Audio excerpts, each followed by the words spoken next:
الحمد لله الذي هدانا إلى صراط المستقيم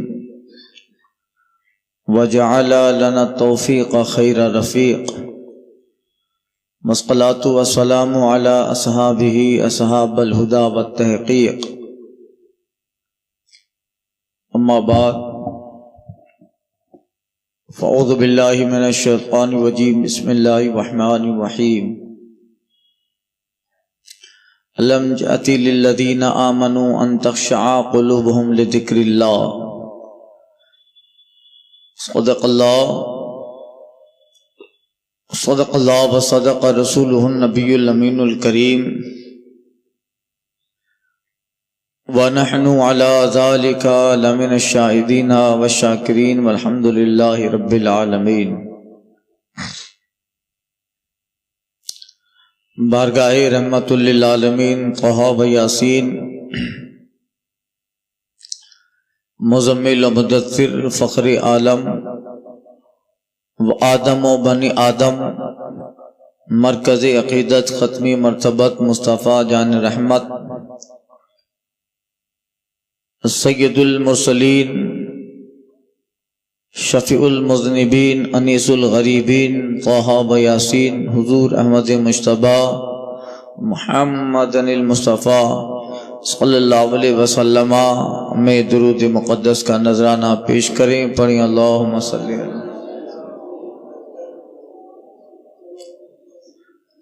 صلاۃ و سلام علیک یا سیدی یا حبیبی یا رسول اللہ۔ طلب کا منہ تو کس قابل ہے یا غوث، طلب کا منہ تو کس قابل ہے یا غوث، تیرا کرم شامل ہے یا غوث، دہائی یا محی الدین دہائی بلا اسلام پہ نازل ہے یا غوث، جلا دے دین جلا دے کفر و الحاد، جلا دے دین جلا دے کفر و الحاد، تو محی ہے تو قاتل ہے یا غوث، تیرا وقت اور پڑے دین پہ یوں وقت، نہ تو عاجز ہے نہ تو غافل ہے یا غوث۔ غوث اعظم آپ سے فریاد ہے، غوث اعظم آپ سے فریاد ہے، زندہ پھر یہ پاک ملت کیجئے، توڑ دے پنجے دیوے لئیں، مصطفیٰ کے بل پہ طاقت کیجئے۔ حضرات، اللہ تعالیٰ قرآن مجید میں ارشاد فرماتا ہے، کیا ایمان والوں کے لیے ابھی وہ وقت نہیں آیا؟ الم تأتی للذین آمنوا ان تخشع قلوبہم لذکر اللہ، کیا ایمان والوں کے لیے ابھی وہ وقت نہیں آیا کہ ان کے دل اللہ کے ذکر سے پگھل جانے چاہیے، خوف خدا میں ان کے دلوں میں خضوع و خشوع آ جانا چاہیے۔ اللہ تعالیٰ نے بندوں کی ہدایت کے لیے اس زمین پر انبیاء کرام کی مقدس جماعت کو بھیجا، اور آخری نبی ہمارے اور تمہارے آقا صلی اللہ علیہ وسلم ہیں۔ حضور کے بعد سرکار صلی اللہ علیہ وسلم کے صحابہ دین متین کی تبلیغ کا کارنامہ انجام دیتے رہے، تابعین تبع تابعین، اور اب حضور کی امت کے اولیاء صالحین علماء، اور قیامت تک اس دین اسلام کی خدمت اور قرآن اور حدیث کا درس دینے کے لیے حضور کی امت کے علماء اور اولیاء اس زمین پہ جلوہ بار رہیں گے۔ اللہ تعالیٰ نے ہمیں اس زمین پر جو بھیجا ہے، ہمارا اصلی مقام کچھ اور ہے۔ ہم یہاں پر ایک مسافر کی طرح ہیں، ایک سفر کرنے کے لیے آئے ہیں۔ اس لیے بزرگوں نے لکھا، دنیا ایک سرائے ہے جو آج آیا ہے، کل وہاں سے کوچ کر کے اپنی منزل کی طرف آگے بڑھے گا۔ اور سرکار فرماتے ومت دنیا، آقا فرماتے دنیا ہے کیا مگر ایک درخت کا سایہ۔ آدمی وہاں سفر کرتے وقت تھکتا ہے، درخت کے سائے میں آرام کرتا ہے، اور صبح شام جب اٹھتا ہے چلا جاتا ہے، درخت ساتھ میں نہیں لے جاتا، سایہ ساتھ میں نہیں لے جاتا، مگر مسافر آگے بڑھ جاتا۔ ہم لوگ ایک مسافر ہے، اللہ تعالیٰ نے ہمارا کچھ اور مقام رکھا ہے، اور ہم یہاں ایک پردیسی کی حیثیت سے دنیا میں چند سال 50 70 80 90 سال جتنا بندہ جیے اس زمین پر وہ مسافر ہے۔ آج کے دور میں یوں کہہ لو کہ وہ شرنارتھی ہے۔ اب یہ لفظ تو اتنا کامن ہو گیا۔ اب اللہ نے ہدایت کے لیے، ہم لوگوں کی رہبری کے لیے انبیاء کرام کا سلسلہ مقدس بھیجا، اور انبیاء ان کے بعد سرکار صلی اللہ علیہ وسلم خاتم النبین بن کے جلوہ بار ہوئے، اور پھر سرکار کے صحابہ اور قیامت تک۔ اس کی مثال علامہ احمد یار خان صاحب نعیمی رحمۃ اللہ تعالی علیہ نے ایک بڑی اچوکے انداز میں اس بات کو سمجھایا ہے کہ ہم اس دنیا میں آئے، اللہ تعالیٰ نے نبیوں کا سلسلہ بھیجا کہ ہمیں سمجھائیں، اور اللہ تعالیٰ نے نبیوں پہ کتابیں اتاری تاکہ وہ انبیاء آگے بظاہری دنیا سے چلے جائیں تو ان کی کتابیں، ان کا پیغام، ان کا میسج ہمارے سامنے رہے، اور ان کی کتابیں پڑھنے والے، ان کے دین کے علماء جو اس کتاب اور انبیاء کی باتوں کو سمجھ کر وہ خلاصے کے ساتھ اپنی قوم اور انبیاء کی امتوں کو پہنچاتے رہے۔ یہ کام ہوتا رہا، ہو رہا ہے۔ نبی کریم صلی اللہ علیہ وسلم ظاہری دنیا سے تشریف لے گئے، مگر آج حضور کی کتاب قرآن مجید اور اس کو سمجھنے والے سرکار کے قرآن و حدیث کو حضور کے علماء ہے جو آج اس کو سمجھانے کا کام کرتے ہیں، مختصر میں دین اسلام کی تبلیغ کر رہے ہیں۔ اور اگر اب ہم لوگ اس بات پہ کان نہ دھرے تو ہمارا حال کیسا ہے؟ علامہ احمد یار خان صاحب نعیمی رحمۃ اللہ تعالیٰ لکھتے ہیں کہ ایک بندہ اپنے وطن سے نکل کر لندن جاب کے لیے جاتا ہے۔ ایک مثال ہے، لندن جاب کے لیے گیا، وہاں کی آب و ہوا، وہاں کی فضا اور وہاں کا نیچر اس کو اس قدر راس آیا کہ یہاں سے جب گیا تو کچھ نہ تھا، کچھ دیر وہاں پہ رہا، ایک اچھا جاب مل گیا، اچھی نوکری مل گئی، ایک اچھی کمپنی میں ملازمت مل گئی، ہوتے ہوتے اس ملازمت سے وہ ترقی کرتا گیا، ایک بڑی کمپنی کا مینیجر بن گیا، اور ایک دوستوں کا زبردست سرکل، ایک دوستوں کا زبردست احاطہ بنا، اب وہ مکان بھی لے لیتا ہے، وہاں پہ اپنی زندگی گزار رہا ہے، دوستوں کی انجمن، یاروں کی انجمن، اور وہاں پر اس کے جتنے آسانی کے کام ہیں، وہاں کی دنیا، وہاں کی رونق، وہاں کی عیش عشرت، دوستوں کی بزم، وہاں کلب کھانے، وہاں شراب کھانے، اور وہاں جس قدر رنگینیاں ہیں اس رنگینیوں میں اس قدر وہ بندہ ملوث ہو گیا کہ تھوڑی دیر کے لیے بھول جاتا ہے کہ میں کہاں سے کس لیے آیا۔ اب اس کے پردیس میں، ہندوستان میں اس کا وطن یہ ہے جہاں اس کی ماں ہمیشہ روزانہ انتظار کرتی ہے کہ کبھی بیٹے کا خط آئے، کچھ بھیج دے۔ اس کی بیوی ہے، ہوتے ہوتے یہاں خط لکھے گئے اس کو، مگر وہ وہاں کی دنیا میں ایسا ملوث ہے کہ ان خطوں کو پڑھنے کا بھی وقت نہ ملا، لیتا ہے اور ڈبے میں ڈال دیتا ہے، ریسائکل بین میں ڈال دیا، ڈسٹ بین میں ڈال دیا۔ یہاں سے کچھ لوگ ایسے بھی ہوئے جو وہاں جا رہے ہیں، اس کی بڑھیا ماں، اس کی بیوی اس کے پاس جا کر کہتے کہ ہمارا بیٹا گیا ہے، میرا شوہر گیا ہے، ذرا اسے کہنا ہم نے تمہیں بھیجا ہے، یہاں ہمارا حال بڑا خستہ ہے، اور یہاں پر ہم لوگ بڑی تنگ دستی، مفلسی اور غربت کی زندگی گزار رہے ہیں، ذرا اسے کہنا کہ تو آ نہیں سکتا ہے، مگر اپنی ماں، اپنی بیوی، بچوں کے لیے کچھ گزارے کے لیے تو بھیج۔ یہاں سے آدمی گیا اور اس کا پیغام لندن میں دیتا ہے، اسے یورپ کی دنیا میں اسے پہنچاتا ہے کہ تیری ماں تجھے یاد کر رہی ہے، تو یہاں عیش و عشرت کی بستر پہ پڑا ہے، وہاں تیرے گھر اور تیرے گھر والوں کا حال بڑا ناگفتہ بھی ہے، حالات بڑے نازک ہیں، مگر وہ اس قدر مگن ہے کہ اس طرف بھی دھیان نہیں دیتا۔ اس کے وطن میں اس کی بڑھیا ماں سے لوگ کہتے ہیں کہ تیرا بیٹا تو لندن گیا ہے، پھر تمہاری یہ حالت کیوں ہو گئی؟ اس کی بیوی سے لوگ کہتے ہیں کہ تیرا شوہر تو لندن ہے، بہت بڑی کمپنی میں اعلیٰ ملازمت پہ فائز ہے، اس کے باوجود تمہارا حال کیا ہے؟ ماں کسی نہ کسی طرح، بیوی کسی نہ کسی طرح سے لفظوں کو ٹال کے، باتوں کو بنا کے ان سے پاس سے گزر جاتی ہے۔ اللہ اللہ، اب یہاں سے مسلسل خط ہے بھیجے جا رہے ہیں، لوگ جا رہے ہیں، ان کے ذریعہ میسج دیا جا رہا ہے، خط و کتابت ہے، اور دوسرے سارے طریقوں سے ماں اور اس کی بیوی اپنے شوہر اور بیٹے کو کہہ رہی ہے کہ ذرا کچھ بھیج دے، مگر وہ وہاں کی دنیا میں ایسا مگن ہے۔ اب دیکھیے اچانک لائف ٹرننگ پوائنٹ لیتی ہے، زندگی اچانک تبدیل ہوتی ہے۔ جس کمپنی میں وہ ملازم ہے وہ بہت اعلیٰ کمپنی ہے، وہاں کی حکومت ایک فیصلہ لیتی ہے، جتنے شرنارتھی ہیں، جتنے دوسرے ملک سے یہاں آئے ہیں اور ان کی سٹیزن شپ، وہاں کی شہریت ابھی تک انہیں نہیں ملی ہے، اور یہاں کمپنیوں میں ملازمت کر رہے ہیں بڑے بڑے عہدے پر، یہاں کے لوکل لوگ کمپنیوں میں کام نہیں کر سکتے، یہاں کے لوکل لوگوں کو جاب نہیں ملتا، اور باہر سے آ کے لوگ یہاں پہ جاب کر رہے ہیں۔ حکومت ایک قانون، ایک بل پاس کرتی ہے، جتنے باہر سے لوگ جاب کرنے آئے ہیں انہیں فوراً ان کا پاسپورٹ ضبط کرو اور ان کی ویزا لگاؤ، اور فوراً انہیں جتنے اختیار ہیں سارے اختیار کو چھین کے جہاں سے آئے ہیں ہماری پرسنل فلائٹ پہ وہاں انہیں بھیج دیا جائے۔ اچانک یہ حکم ہوتا ہے، ابھی دبئی میں ہوا تھا کچھ سالوں پہلے، اخباروں میں پڑھا ہوگا آپ نے۔ اب یہ حکم آیا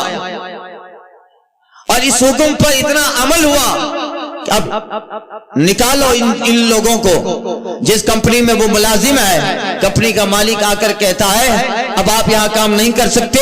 اگر آپ یہاں ہیں اس کی خبر حکومت کو مل گئی تو میرا یہ پورا کارخانہ، یہ کمپنی بھی کسی نہ کسی طریقے سے زد میں آئے گی۔ فوراً کمپنی سے اتار دیا گیا، اور کمپنی کی طرف سے جو مکان، جو جائیداد اور جو گاڑی اور جس قدر اس کی آشائش سے کمپنی کی طرف سے اسے ملی تھی، ان ساری آشائش اور سارے حقوق کو، ان سارے رائٹس کو ایک بار کی چھین لیا گیا۔ اب وہ جیسا آیا تھا ویسا ہو گیا۔ اتنے میں پولیس کا محکمہ آیا، پاسپورٹ دکھاؤ، پاسپورٹ دکھایا، یہ باہر کا ہے، فوراً پکڑا اور ویزا لگا کے اسے ملک میں بھیج دیا۔ اب آپ غور سے سنیے، اب یہ آدمی گھر پہ آئے گا، گھر پہ آیا، اللہ اللہ، گھر پہ آ، ابھی تک اس کے پاس مال و اسباب تھے، بہت ساری چیزیں تھی، مگر اب کمپنی نے بند ہو گئی، حکومت نے سارا مال ضبط کر دیا، خالی بھیجا۔ اب بتاؤ، اب اگر وہ اپنے شہر میں آئے گا، اپنے مکان میں آئے گا،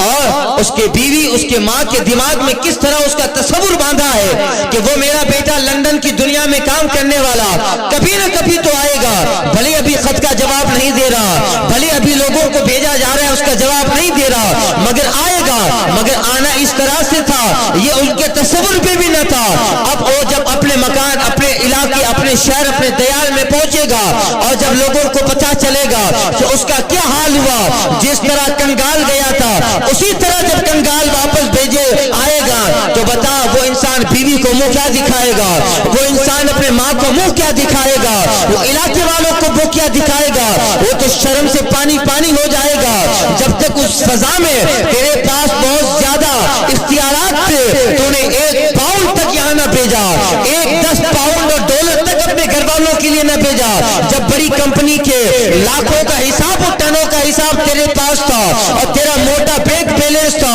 اگر وہ پیسہ آج بھیج دیتا تو آج اس کنگال کی طرح نہ آتا، اور اتنے زمانے میں تیری ماں کا خط ہونا، تیری ماں یہاں کسی کو بھیجتی تھی جو وہاں آتا تھا، سارے پیغام تمہارے پاس آتے، مگر تو ذرا برابر ان پیغام کی طرف دھیان نہ دیتا تھا۔ اب جب دیوالیہ ہو گیا کمپنی کا، یا حکومت نے ایک بل پاس کر کے تمہیں پھر کنگال بنا کے اپنے ملک میں بھیجا ہے، اب بتاؤ وہ انسان اگر ذرا بھی شرم و حیا رکھتا ہے، لوگوں کے تانے برداشت نہ کرے گا، لوگوں کے تشنیع برداشت نہ کرے گا، اور ماں اور اس کی بیویوں نے جس قدر اس کے تعلق سے امیدوں کے پہاڑ باندھے تھے، جیسا گیا تھا ویسا ہی آیا ہے، تو بتاؤ اس انسان کی شرم اور اس انسان کا حال کیسا ہوگا، اس کا وہ تصور کر سکتا ہے۔ بیوی بھی کہے گی کہ جب اختیارات تھے تب منہ تک نہ دیا،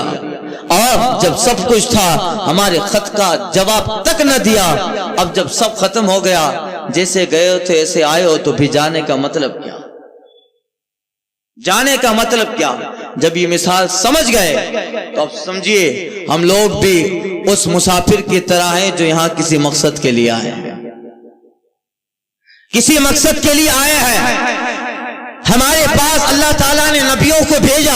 وہ بار بار ہمیں پیغام دے رہے ہیں کہ تمہیں کسی اور جگہ جانا ہے، یا تو تم شرنارتھی ہو، مہاجر ہو، مسافر ہو، تمہارا اصلی مکان کچھ اور ہے۔ انبیاء آتے رہے، رسولان اعظام آتے رہے، ہمیں بار بار اپنا اصلی وطن یاد دلاتے رہے کہ یہاں کی فضا میں آب و ہوا میں گھل کر، یہاں جس طرح وہ صاحب لندن کی آب و ہوا میں مست ہو گیا تھا، تم دنیا کی آب و ہوا میں مست نہ ہو جانا، تمہیں آخر اپنے اصلی وطن کی طرف لوٹ کے جانا ہے۔ اس پیغام کو دماغ میں تازہ رکھنے کے لیے اللہ نے نبیوں کا مقدس سلسلہ بھیجا، جناب آدم سے لے کر عیسیٰ بن مریم تک انبیاء آتے رہے، بندوں کو اپنا اصلی مقام یاد دلاتے رہے، اپنی اصلی جگہ ڈگر یاد دلاتے رہے۔ اور جب انبیاء چلے گئے، ان کی کتابیں ایک خط کی شکل میں آئی، ہمارے پیغمبر آئے نبی آخر الزمان صلی اللہ علیہ وسلم، انہوں نے بتایا۔ حضور جب ظاہری دنیا سے پردہ فرما گئے، حضور نے کتاب جو آپ پہ نازل ہوئی قرآن مجید، بارہا قرآن مجید نے یہ میسج دیا، خط دیا، وما حیات الدنیا الا لہو و لعبا، اے لوگو دنیا نہیں ہے مگر چند دیر کھیلنے کی جگہ، مگر تھوڑی دیر کودنے کی جگہ، وللآخرۃ خیر لک